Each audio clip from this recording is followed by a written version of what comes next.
Ovule. आपने अभी previously क्या पढ़ा था? ओव्यूल का स्ट्रक्चर पढ़ा था। ओव्यूल ऐसा होता है, ओव्यूल बनता कैसे है, ये अपन को आज बात करनी है। ओव्यूल का स्ट्रक्चर पढ़ लिया है, डेवलपमेंट पढ़ना बाकी। अब कुछ चीजें मैं आपको एक बार रिवाइज कराऊं तो ओव्यूल की लोकेशन कहां पे है? ओवरी में है, जो कि थैलेमस पे लगा होगा। ओवरी में भी एक स्ट्रक्चर अपन ने कल बात करा था, प्लेसेंटा। प्लेसेंटा के ऊपर ये डेवलप होता है, जैसा लगा हुआ होता है, आपने ऐसा कुछ बनाया था ओव्यूल, है ना? तो मतलब ये डेवलप कहां से हुआ होगा? प्लेसेंटा से। कहां से? प्लेसेंटा से। चलो, अब डेवलपमेंट आपकी बात समझ आ जाएगी यहां से। सम सेल, या लिखेंगे अ सेल ऑफ प्लेसेंटा, ऐसा लिखो, सम नहीं लिखेंगे, अ सेल ऑफ, ऐसे ही लिखेंगे, हाँ, cell of placenta start divide to form mass of, अब वर्ड ध्यान से सुनना, मास ऑफ पैरेनकाइमेटस सेल। किसका मास बनाता है? पैरेनकाइमेटस सेल्स का एक मास बना देता है। किसके ऊपर? प्लेसेंटा के ऊपर। अभी मैं ये स्ट्रक्चर हटा रहा हूं, अभी ये बना नहीं है। ये प्लेसेंटा के ऊपर एक मास ऑफ सेल बना है, अनडिफरेंशिएटेड मास ऑफ सेल है, ऐसा कुछ पता नहीं क्या है ये, बस एक ग्रुप ऑफ सेल्स का एक स्ट्रक्चर है। And it is covered by a epidermis. ये किससे कवर्ड है? Which is covered by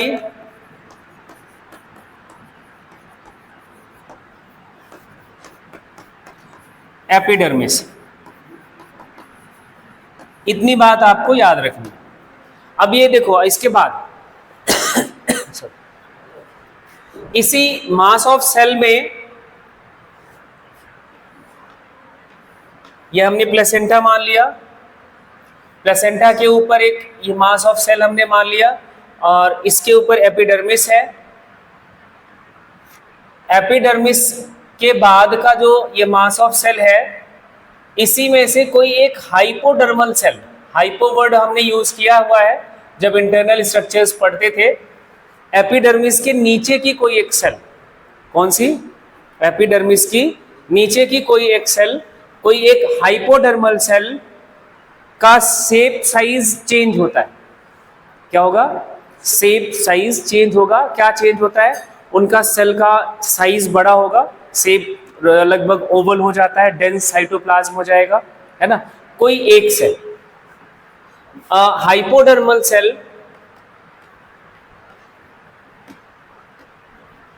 hypodermal cell increases its shape and size called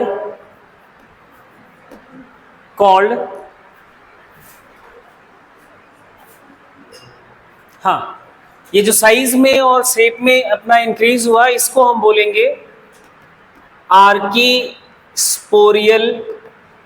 cell. क्या बोलते हैं इसको? आर्कीस्पोरियल सेल। इसी आर्कीस्पोरियल सेल से कंप्लीट ओव्यूल का डेवलपमेंट होता है। किसका? आर्कीस्पोरियल सेल से किसका डेवलपमेंट होगा? ओव्यूल का। ये आर्कीस्पोरियल सेल फिर से डिवाइड करेगी, सिंगल सेल है, कौन सी? हाइपोडर्मल की सेल है, मतलब एपिडर्मिस के नीचे की सेल है ना? ये डिवाइड करेगी और बनाती है दो सेल, मान लेते हैं, इसको हम थोड़ा सा और एलेबोरेट करते हैं।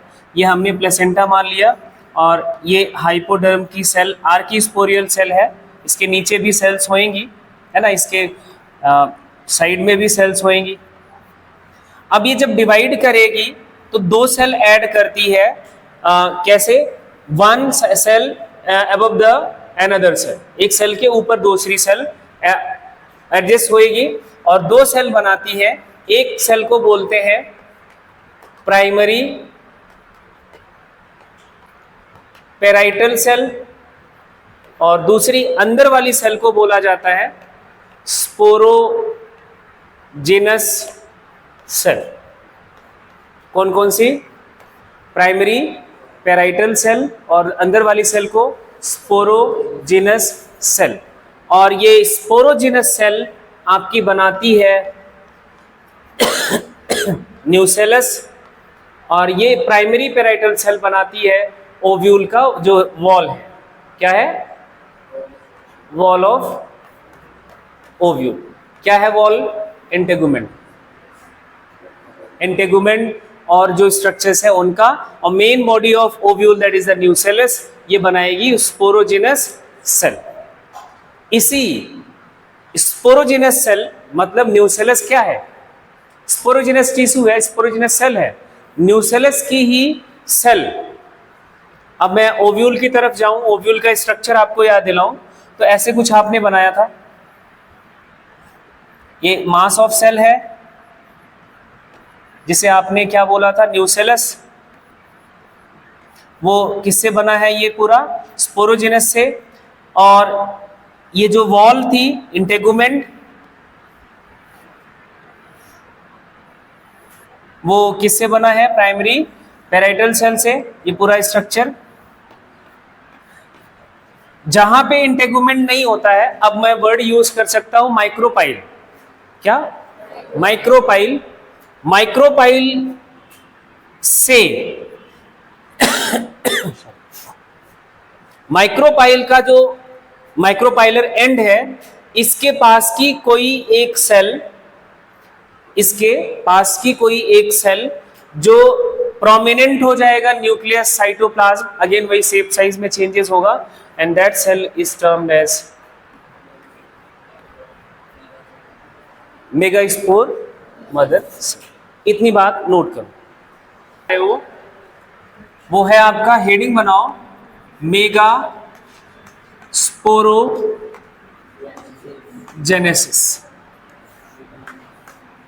माइक्रोस्पोरोजेनेसिस पढ़ लिया था आपने।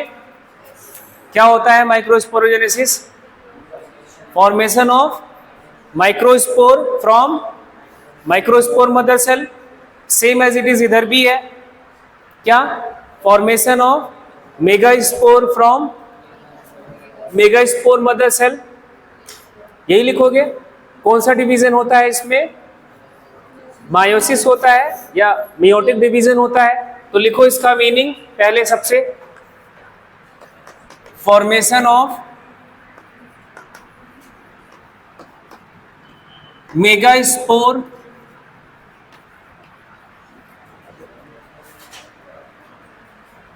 From megaspore mother cell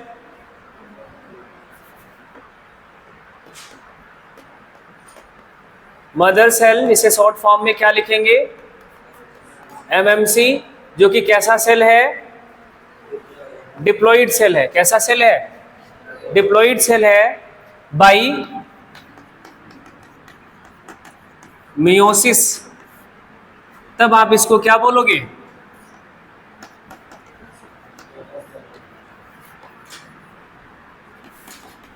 mega sporogenesis.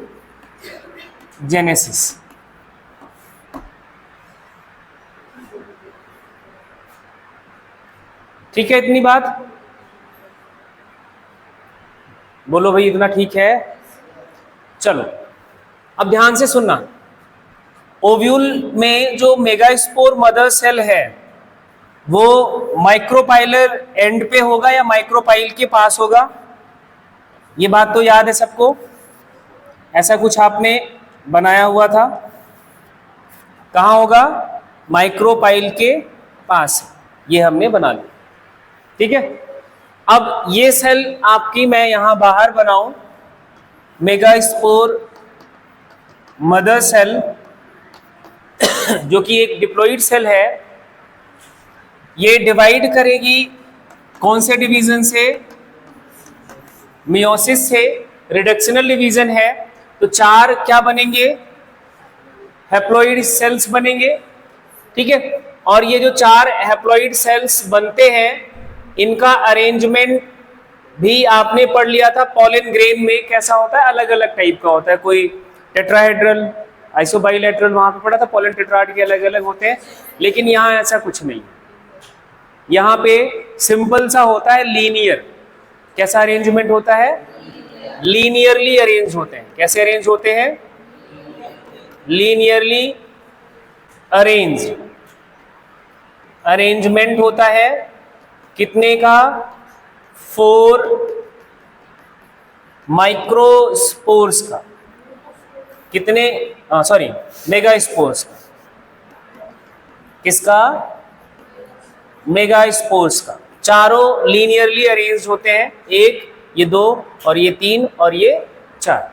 अब जरा देखो, मैं इन्हीं चारों को यहां पे बनाऊं,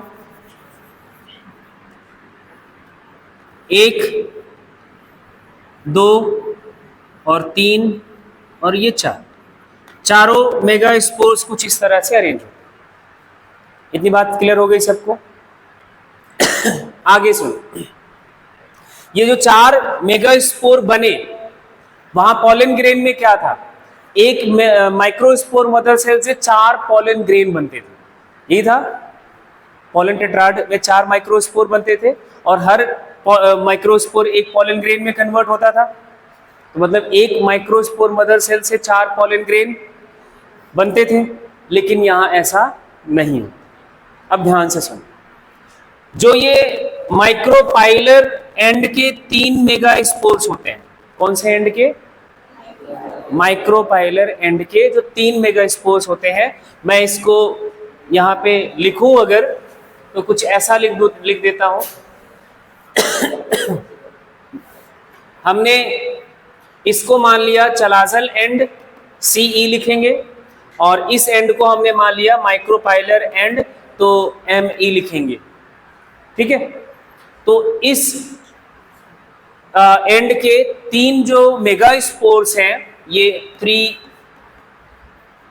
मेगास्पोर्स जो हैं, ये डीजनरेट कर जाते हैं। क्या कर जाते हैं? डीजनरेट कर जाते हैं। क्या कर जाते हैं? डीजनरेट कर जाते हैं। एक जो ये चलाजल एंड की तरफ बचता है क्या? वो मेगास्पोर है। इसका नाम तब दे दिया जाता है फंक्शनल मेगास्पोर। काम का यही है। ये तीनों तो नालायक निकले। ये 3 क्या है? डीजनरेट। काम का कौन है?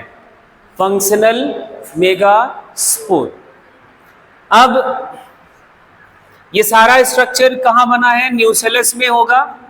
अब मैं इसको न्यूसेलस के साथ ऐड कर बना दूं तो ऐसा कुछ बना होगा। अब जो ये 3 सेल है, ये इसको हमने मान लिया कि ये डीजनरेट कर गए, तो बचा कौन? फंक्शनल मेगास्पोर, जो कि कैसा सेल होगा? ये जो मेगास्पोर्स बने वो कैसे हैं? हैप्लॉइड है। ये भी हैप्लॉइड होगा, है ना? तो फीमेल गैमेटोफाइट का फर्स्ट सेल जो होता है, फीमेल गैमेटोफाइट का फर्स्ट सेल कौन होगा? Functional megaspore. मेगास्पोर नहीं होगा। कौन होगा? क्योंकि अगर आप मेगास्पोर बोलोगे तो मैं तो ये भी मानूंगा और ये मानूंगा, तो इसमें तो ये डीजनरेट कर जाते हैं, इनसे तो मैं गैमेटोफाइट नहीं बनेगा। तो फीमेल गैमेटोफाइट का आगे का डेवलपमेंट कौन से सेल से होगा? फंक्शनल मेगास्पोर से। लिखो इतना, गैमेटोफाइट का डेवलपमेंट, फीमेल गैमेटोफाइट बनेगा इस फंक्शनल मेगास्पोर से। किससे बनेगा? फंक्शनल मेगास्पोर से। और एक टर्म अभी से याद करो, इस फीमेल गैमेटोफाइट को हम एक और नाम देते हैं, एम्ब्रियोसैक। क्या नाम देंगे? एम्ब्रियोसैक। एम्ब्रियोसैक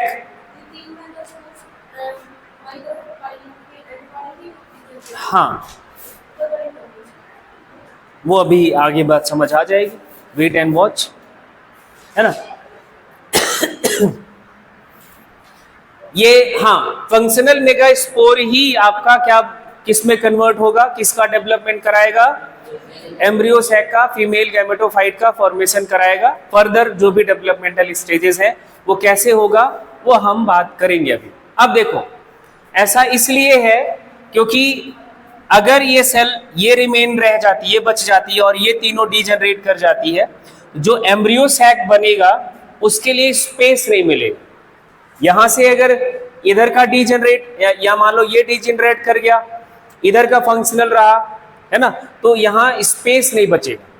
यहां से डेवलपमेंट के लिए स्पेस, उसके साथ साथ नरिशमेंट, न्यूसेलस में ये एम्बेडेड सेल है, न्यूसेलस के अंदर वाली सेल है, तो इसको नरिशमेंट सप्लाई की प्रॉब्लम ज़्यादा नहीं फेस करनी पड़ेगी, लेकिन यहाँ पे हो सकता है। और डेसिकेशन का भी प्रॉब्लम हो सकता है, डिहाइड्रेट भी हो सकता है, सेल मर भी सकता है, क्योंकि माइक्रोपाइल पे तो कोई कवरिंग है नहीं, है कोई कवरिंग, तो इसलिए वो इनर मोस्ट जो सेल है वो एज अ फंक्शनल मेगास्पोर की तरह काम करती है और पूरा फीमेल गैमेटोफाइट बनाता है। मेजॉरिटी ऑफ एंजियोस्पर्म्स में, ध्यान से सुनना, मेजॉरिटी ऑफ एंजियोस्पर्म्स में जो ये फीमेल गैमेटोफाइट बनता है वो किसी एक फंक्शनल मेगास्पोर से ही बनता है, इसलिए ऐसे गैमेटोफाइट को हम बोलते हैं मोनोस्पोरिक फीमेल गैमेटोफाइट या फिर monosporic development of the female gametophyte.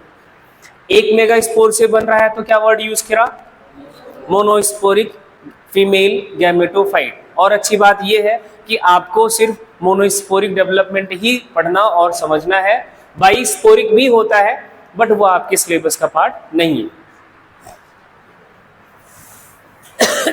चलो आगे अभी ये स्टेटमेंट एक नोट करके लिखो, megaspore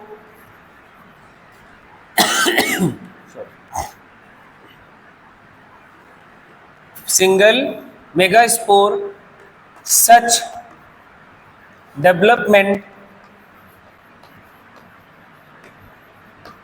is termed as mono development। ऐसे डेवलपमेंट को क्या कहा जाएगा, मोनोस्पोरिक डेवलपमेंट इंक्लूडिंग कैप्सुला। आपने कुछ स्ट्रक्चर्स पढ़ ली, जैसे nucellus, megaspore mother cell, functional megaspore या मेगास्पोर, इन सब की पोलैरिटी बतानी है। क्या बतानी है, पोलैरिटी लिखो आप, पोलैरिटी ऑफ न्यूसेलस। ये पॉइंट नोट कर लिया सबने, एमएमसी, मेगास्पोर,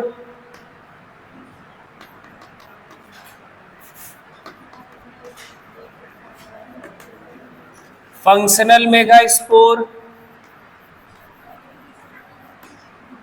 बताओ इसकी पोलैरिटी क्या होती है, हाँ जी, डिप्लॉइड, इसकी डिप्लॉइड, मेगास्पोर की हैप्लॉइड, फंक्शनल मेगास्पोर की, तो समझदार निकले।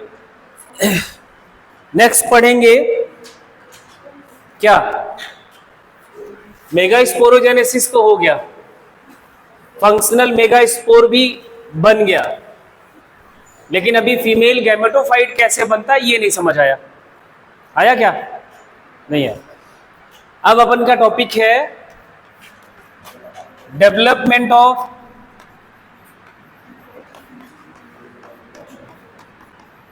फीमेल गैमेटोफाइट या फिर एम्ब्रियो सेल। बोलो, चलें अब स्टार्ट करें।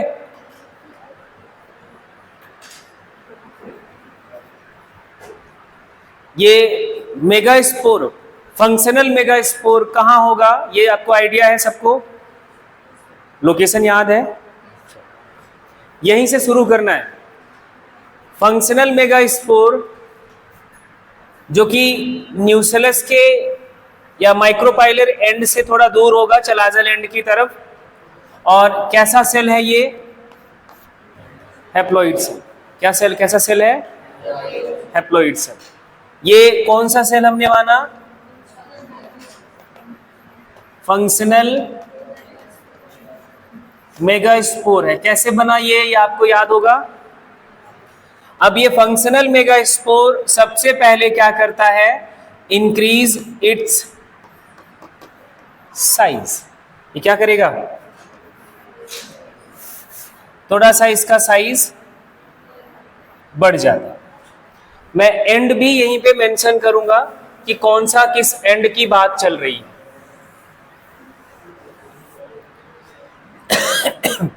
ये हमारा चलाजल एंड है और ये हमने इधर मान लिया माइक्रोपाइलर एंड। ऐसा ही कुछ है, इमेजिन कर लो आप कहां पे है। ये ओव्यूल के अंदर की बात चल रही है, ठीक है। सबसे पहले ये अपना साइज इंक्रीज कर लिया, इसका न्यूक्लियस है। अब इसका जो न्यूक्लियस है डिवाइड करता है, डिवाइड बाई, या ऐसे लिखो nucleus of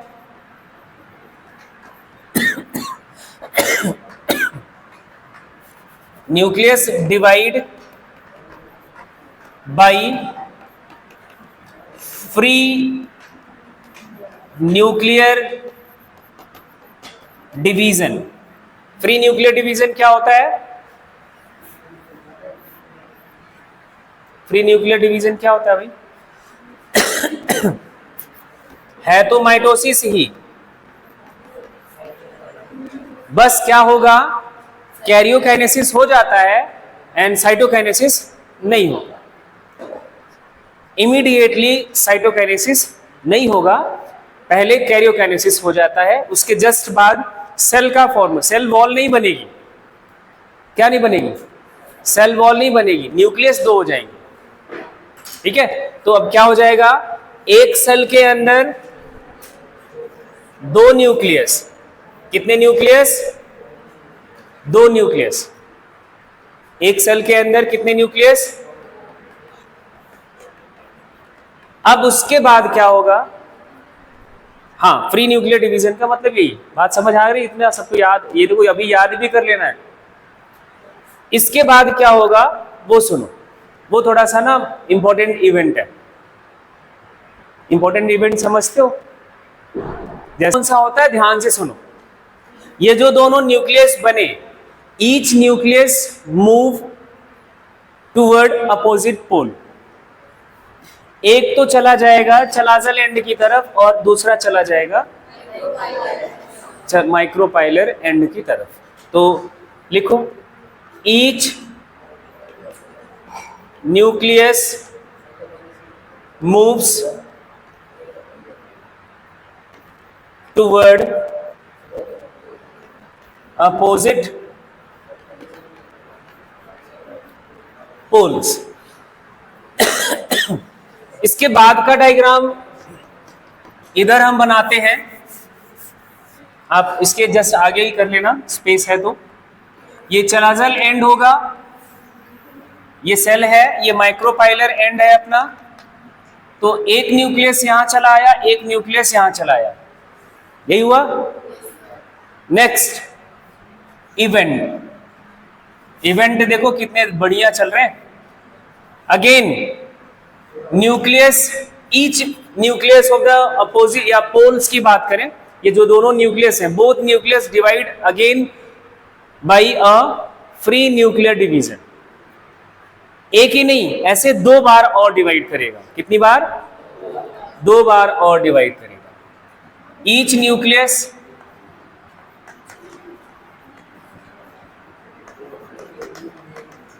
divides by mitotic free nuclear division. तो इसका रिजल्ट क्या होगा? चलाजल एंड और ये माइक्रोपाइलर एंड है, तो ये जो सेल है, ये सॉरी सेल के अंदर ये इस पोल पर 2 न्यूक्लियस और इस पोल पर 2 न्यूक्लियस, यही हो जाएगा।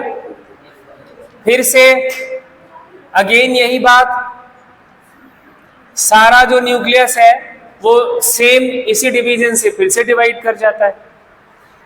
तो चलाजल एंड यहां है, माइक्रोपाइलर एंड यहां है, तो सेल के अंदर एक एक पोल पर कितने कितने न्यूक्लियस बनेंगे? 4 और सेल तो एक है, न्यूक्लियस कितने? 8। इतनी बात क्लियर हो गई? डिवीजन देखो, याद करो। अगर इसी को हम एमएमसी से शुरू कर लें, कहां से? एमएमसी से शुरू कर लें, तो ये बनने में एक मियोसिस हुआ है ना? एक बार मियोसिस हुआ है तो फंक्शनल मेगास्पोर बन गया। अब फिर क्या हुआ? यहां एक फ्री न्यूक्लियर माइटोसिस, यहां एक फ्री न्यूक्लियर माइटोसिस और यहां एक फ्री न्यूक्लियर माइटोसिस। एक एमएमसी से पूरा अभी गैमेटोफाइट बनने में कितने डिवीजन? एक मियोसिस, 1 2 3 माइटोसिस। ये बन चुका है, बट अभी थोड़ा चेंज और बाकी है। और क्या चेंज होता है वो देखो। नेक्स्ट चेंज है 1 nucleus from each pole move toward centre. किधर मूव करता है? सेंटर की तरफ। एक न्यूक्लियस यहां से, एक न्यूक्लियस यहां से सेंटर की तरफ मूव कर जाएगा। किधर मूव करेगा? सेंटर की तरफ मूव करेगा। सॉरी टू है अभी जगह, चलो इतने में काम चला देते हैं। ये चलाजल एंड है और ये अपना माइक्रोपाइलर एंड है। सेल है, डिस्कशन नहीं। अरे भाई साहब ऐसे ही रह जाएगा काम। ये ऐसा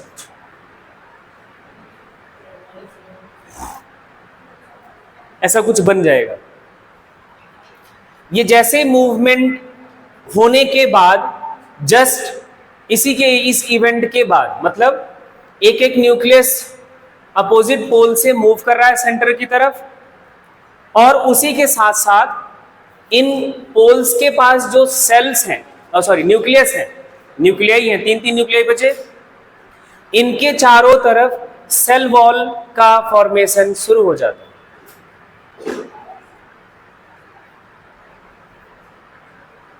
किसका फॉर्मेशन? जब भी, ध्यान से सुनना इधर, जब भी ये सेल्स मूव कर रहे होते हैं सेंटर की तरफ, इधर है ना, उसी दौरान है ना, during the movement of cells from each pole toward the centre, ये सेल वॉल का लेट डाउन शुरू हो जाता है। मतलब जो पोल्स पर और जो 3 सेल हैं उनके चारों तरफ सेल मेम्ब्रेन या सेल वॉल का मीन साइटोकाइनेसिस उनकी पूरी हो जाती है। उनकी क्या हो जाएगी? साइटोकाइनेसिस कंप्लीट हो जाएगी। तो अब क्या हो जाएंगे? वो 3 सेल बन जाएंगे। क्या बन जाएंगे? सेल बन जाएंगे। तो नेक्स्ट स्टेप इसी के बाद लिखना, during the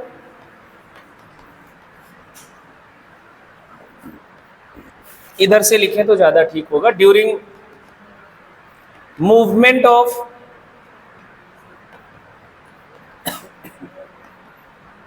cell toward centre,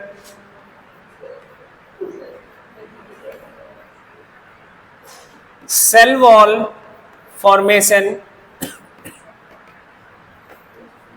takes place in rest of the cell. Rest of the cells जो पोल्स पर प्रेजेंट हैं, तो ये स्ट्रक्चर कैसा हो जाएगा वो यहां मैं बना रहा हूं, चलाजल एंड और ये माइक्रोपाइलर एंड है।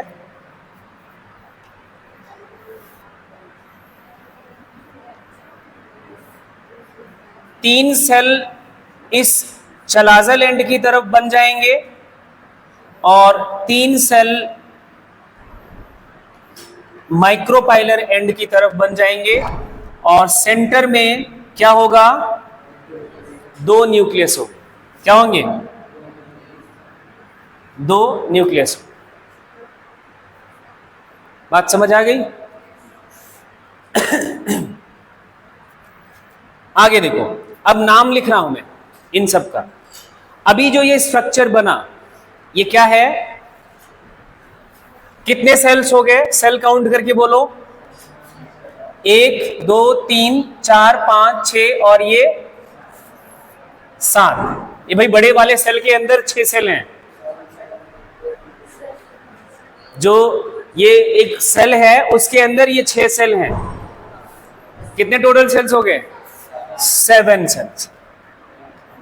तो इसको लिखते हैं 7 सेल्ड न्यूक्लियस। कितने हैं, 1 2 3 4 5 6 7 और 8 एंड 8 न्यूक्लिएटेड स्ट्रक्चर। यही है एम्ब्रियो सैक, फीमेल गैमेटोफाइट। इससे ज्यादा कोई और सेल्स नहीं बनती। ये सारे के सारे सेल्स कैसे हैं, हैप्लॉइड हैं। कैसे हैं, हैप्लॉइड सेल्स हैं। सारे के सारे कैसे सेल्स हैं, हैप्लॉइड सेल्स हैं। अब इनका नाम देखो, ये जो चलाजल एंड के साइड पे तीनों सेल्स हैं, चलाजल एंड की तरफ जो तीनों सेल्स हैं, इनको बोला जाता है एंटीपोडल सेल्स या फिर एंटीपोडल्स। क्या बोलोगे, एंटीपोडल सेल्स या फिर एंटीपोडल्स। यहां जो माइक्रोपाइलर एंड की तरफ दो सेल्स नीचे वाली जो हैं, इनको बोलते हैं सिनर्जिड्स। क्या बोला जाता है, synergids. And third cell is the egg cell. Actual में जो फीमेल गैमीट है, एग, वो ये है। वैसे सारे एंटीपोडल्स भी हैप्लॉइड हैं, सिनर्जिड्स भी हैप्लॉइड हैं, पूरा स्ट्रक्चर ही हैप्लॉइड है। ठीक है, और ये बीच की दो जो न्यूक्लियस है, इनको लिखा जाता है सेंट्रल न्यूक्लियाई। क्या लिखेंगे, सेंट्रल न्यूक्लियाई। ये आपने बना लिया, ये आपने पढ़ लिया actually development of female gametophyte. जो फीमेल गैमेटोफाइट है वो कैसा स्ट्रक्चर है, 7 सेल्ड 8 न्यूक्लिएटेड स्ट्रक्चर होता है। वो कैसे बना वो आपके सामने। आगे एक और बात ऐड करनी है, वो भी इसी में ऐड कर लो। ये जो सिनर्जिड्स हैं और एग सेल है, जो कि माइक्रोपाइलर एंड पे लगे होते हैं। कहाँ लगे होते हैं, माइक्रोपाइलर एंड पे लगे होते हैं। इन दोनों स्ट्रक्चर को एक साथ बोला जाता है एग एपरेटस। इसको क्या बोलते हैं, egg apparatus. Egg apparatus is consist of 2 synergids and 1 egg cell। बात क्लियर हो गई? अब जरा एनसीईआरटी का बुक उठाओ और ये वाला डायग्राम देखो, वाले पेज पे जाओ और ये डायग्राम, इसमें अब ध्यान से देखोगे तो आपको सारी बातें समझ आ जाएंगी। कोई ऐसी बात नहीं है जो आपको नहीं समझ आएगी।